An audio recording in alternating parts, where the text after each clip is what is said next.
For quite a while, there's been a discussion on what is going on with the MCU. Why does the MCU suck so much recently? Now, this video here has been making its rounds on the internet for the better part of a week. I've seen it on TikTok, Instagram, Twitter, Facebook. I've seen it being thrown around here and there with a lot of discussion on the subject matter here. And a lot of it is from writers and directors and the creators of a lot of the most recent installments of the MCU and what their direction was on creating these projects for Marvel Studios. So, look, I know a lot of people love what has come out, and a lot of people don't. I'm one of them who's indifferent. Some have been pretty good. I love Shang-Chi. I liked Eternals. I'm actually in the middle of watching the Marvels right now, and honestly, it isn't half bad. I mean, I see some issues with it, but that Iman Vellani, I'm telling you, I keep saying she is a superstar in the making. If she wasn't in the movie, I think the movie wouldn't be that great. But every time she's on scene, she steals the scene. She steals that moment because she is just so damn charming. But regardless, I think there is a problem with Marvel movies specifically. In the MCU. And I think this kind of highlights why. Let's take a listen here. I was not very steeped in the comics. I didn't read any comics or do any research. I wasn't familiar with the comics. I wasn't familiar with the movies.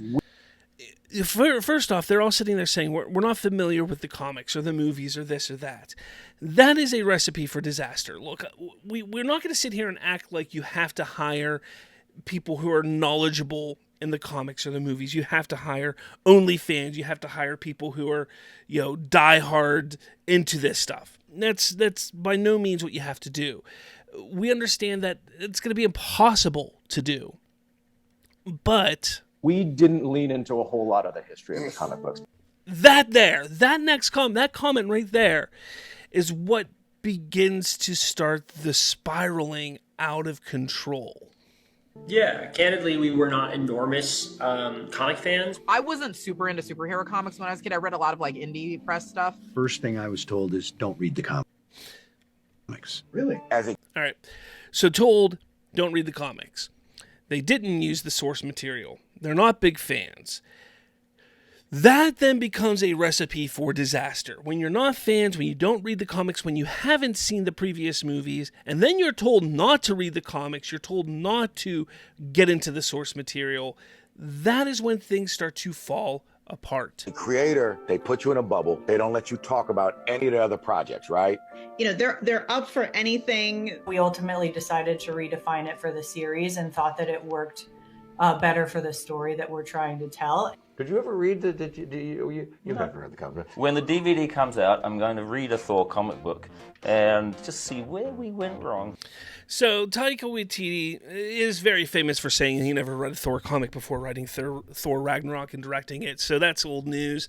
But everything else, you start to see the problem. You start to see the issues that have befallen on Marvel and the MCU. You see, there's a difference, and you want to sit there and say, well, why was it so different back in 2009 to 2015, 16? The big difference between then and now, I'll say, is Kevin Feige's involvement. Back then, it was 2 to 3 movies a year. He was involved almost every step of the way, from the writing, from the production, from the editing to the release.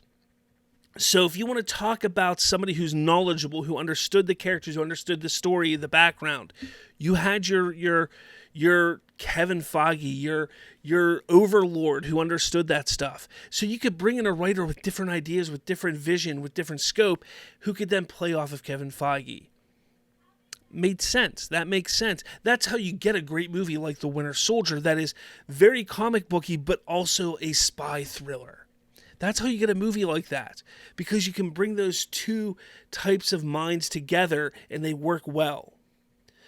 But what has happened over the last almost decade now, well, not really decade, 5-6 years, what has happened is Kevin Feige's been spread so thin. between the umpteen amount of movies and television shows. He can't be part of everything. So that camaraderie, that ability to work with the writers and directors like he had 10 years ago, 15 years ago, he doesn't have now. He doesn't have that now. And you're starting to see the quality of the films and the shows and the projects fall because of that. You're starting to see that these characters don't seem like the characters from the comics. You're starting to see these characters don't feel like the characters that you grew up reading on the page. And that is the problem. That is a problem that we're seeing. That is why the comic book fans are getting out of the comic book movies. That's why they're not enjoying them anymore. You have your casual fans, the fans who don't read the comic books, the ones who don't care to read the comic books. Yeah, sure, they're getting into the movies, they're enjoying them. But that's not the purpose of these movies. Movies are supposed to be for the comic book fans, the ones who have endured decades and decades of reading these books and hoping one day to see it on the big screen.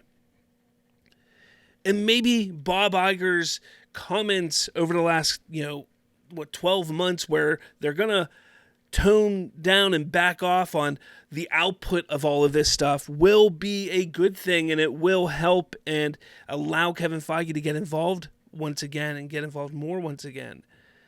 Or maybe they need to hire some of those fans, some of those diehard fans that are out there. Again, you're not going to be able to with every project.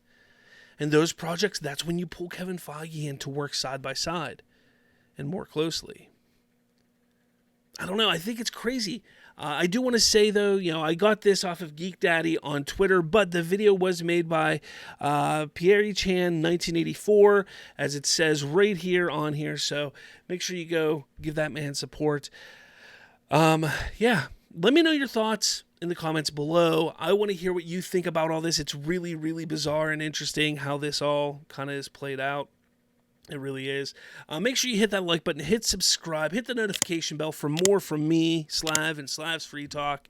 I want you, make sure you hit that subscribe button. I'm trying to hit 500 subscribers before the end of the winter months. So March 20th, I'm shooting for March 20th. I want 500 subscribers. I'm almost to 300 right now. I think I'm at like 265 or something like that. I want to hit 300, let's say by the end of next week. End of next week, I want 300, and I'm well on my way to 500 by March 20th.